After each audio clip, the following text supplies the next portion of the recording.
Ya, terima kasih Anda masih bersama kami. Kita lanjutkan dialog. Saya ingin ke Pak Kiai Haji Khalil Nafis. Pak Kiai, melihat apa yang sudah disampaikan oleh Menteri Agama, kita sepakat memang toleransinya, tapi bagaimana dengan adanya perbedaan gitu bahwa tidak boleh menggunakan pengeras suara luar dan hanya menggunakan pengeras suara dalam. Akan seperti apa nih kira-kira ke depannya gitu? Karena kan mungkin atmosfer dari bulan suci Ramadan itu kan memang syiarnya adalah memperbanyak ibadah begitu. Ya, suasana Ramadannya berasa nanti gitu ya. Ya, sebelum saya menjawab pertanyaan itu, saya pikir akan membahas soal perbedaan Ramadan yang akan datang. Karena kemungkinan kita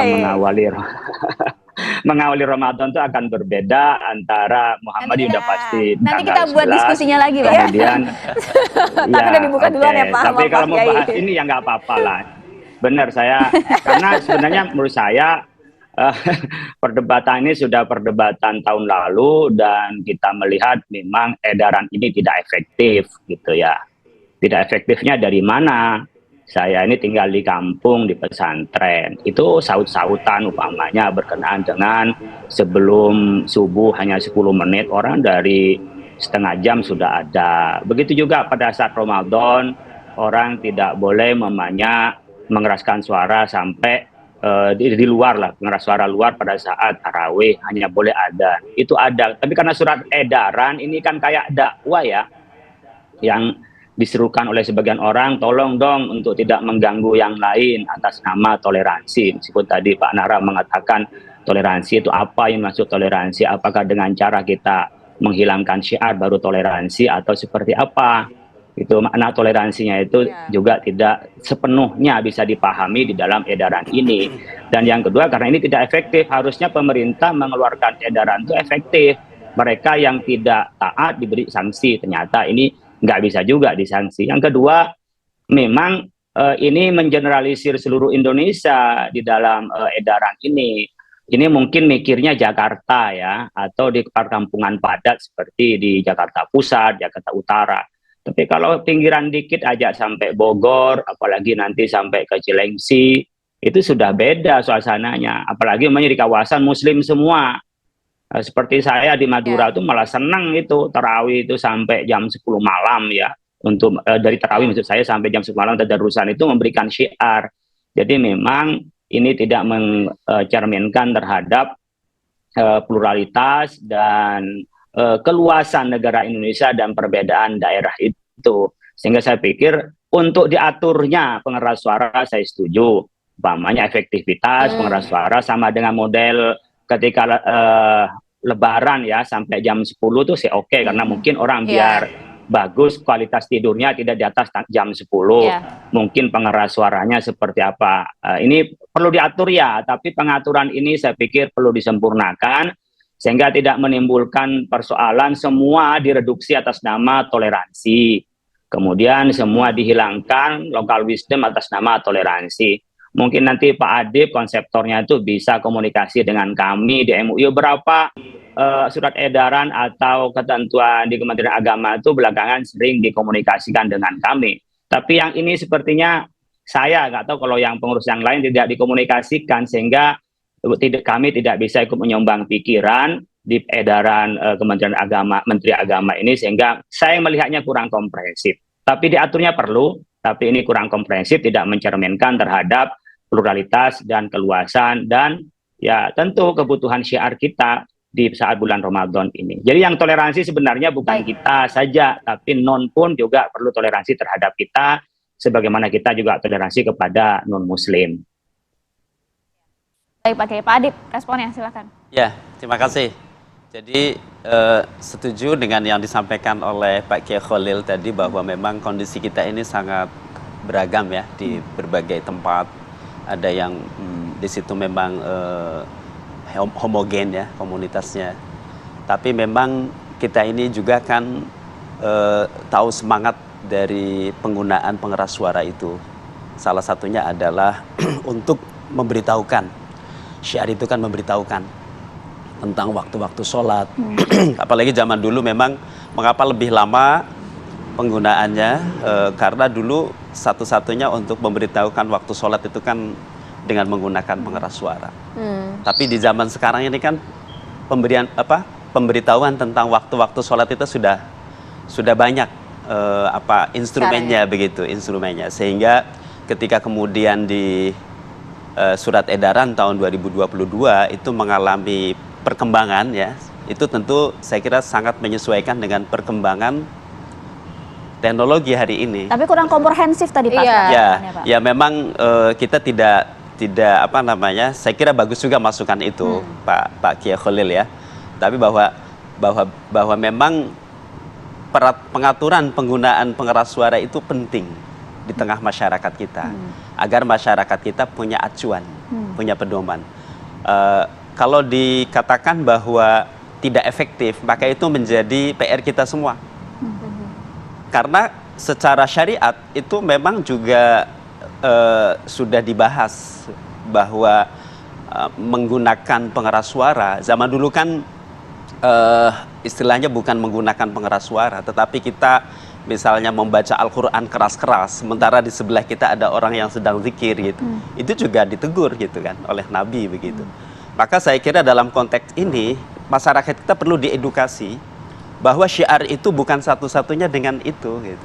Oke, tapi kalau misalnya tadi Bang Nara juga kan bilang kalau misalnya ada di satu wilayah yang ternyata memang mayoritas Muslim gitu kan, itu kan juga syiar untuk membantu memacu anak-anak yang tadinya mungkin agak sedikit leye-leye dulu menunggu waktu berbuka, tapi dipacu untuk tadarus, tarawih juga pada malam hari gitu, sholat, itu kan artinya suatu hal yang positif, baik gitu. Nah, ada tidak akan ada perubahan paling tidak untuk spesifikasi wilayah tentu gitu, wilayah. Ya, untuk sementara ini memang bahwa surat edaran kita yang telah dikeluarkan sejak 2022 itu sebenarnya sudah kita bicarakan juga dengan beberapa stakeholders, ya, misalnya Dewan Masjid Indonesia. Bahkan sangat intens itu diskusinya terkait dengan pengaturan pengeras suara itu. Dan kita sebelum itu juga mengeluarkan melakukan semacam survei yang independen. Hasilnya bagaimana? Hasil dari survei itu responnya seperti apa respon gitu? Itu, banyak yang setuju atau banyak yang tidak setuju? Banyak yang setuju terkait dengan penggunaan pengeras suara itu perlu ada pengaturan seperti tadi Bang Nara menyampaikan juga. Tadi Pak Kiai juga sepakat ya, itu ya. Adapun memang kita tidak bisa semuanya memenuhi ya. Ya itu memang kritik ya. Tapi saya kira juga menjadi bahan evaluasi untuk kita juga. Okay. Bagaimana Tapi Pak bahwa pengaturan pengeras suara itu survei ini dilakukan di bulan Desember ya. Bulan Desember di 2021 sebelum surat edaran itu betul-betul kita keluarkan. Nah, survei ini sebanyak 67,4% responden setuju, ya. Ini merupakan gabungan sangat setuju dengan cukup setuju. Itu dengan adanya pengeras suara di masjid dan musola untuk keperluan azan dan iqomah saja. Itu bahkan kita detail itu untuk azan dan iqomah saja di itunya. Artinya apa? Bahwa memang masyarakat secara umum sebenarnya kalau kita berdasarkan survei ini setuju ada pengaturan itu, karena faktanya ada juga yang kebablasan begitu dalam penggunaan pengeras suara ini, dan ini cukup mengganggu di tengah masyarakat. Tapi mereka tidak berani menyampaikan protes itu. Maka disitulah kita penting menyampaikan tentang ini loh pedomannya seperti ini. Secara syariat juga seperti itu. Kita tidak boleh mengganggu orang lain berkeras-keras membaca Quran misalnya, sementara di sebelah kita ada orang yang sedang zikir. Itu diatur seperti itu. Jadi ya kita harus diedukasi juga masyarakat kita. Kita harus memberikan pemahaman juga. Tidak hanya di Indonesia, di negara-negara Muslim mayoritas juga seperti itu. Pengaturan bagaimana penggunaan pengeras suara di masjid itu. Di Mesir, di Saudi seperti itu diatur ya. Mayoritas Muslim di sana dan berjalan begitu. Pak Kiai Khalil, jadi memang semangatnya itu, meskipun juga kalau kita lihat pada tahun-tahun kemarin memang belum begitu efektif ya Pak Kiai ya. Ya, saya bilang kalau pengaturan itu setuju. Cuman kategori mengganggu itu apakah memang orang sholat tarawih itu mengganggu? Kan pengeras suaranya di luar itu sebatas keperluan, bukan berarti sampai mengganggu sekian banyak. Maka kategori mengganggu pun itu seperti apa? Saya merasakan pernah terganggu juga dengan speaker yang keluar, tapi tidak digeneralisir bahwa sama dengan satu kasus lalu menjadi seluruh Indonesia. Oleh karena itu pengaturan nggak ada yang menolak, butuh diatur. adalah bagian dari ketertiban, saya pikir. Nah, kemudian kalau berargumentasi nanti jangan sampai mengganggu orang lain, ya kami juga tidak ingin mengganggu, tapi juga kami menyampaikan syiar juga tidak bisa diganggu juga.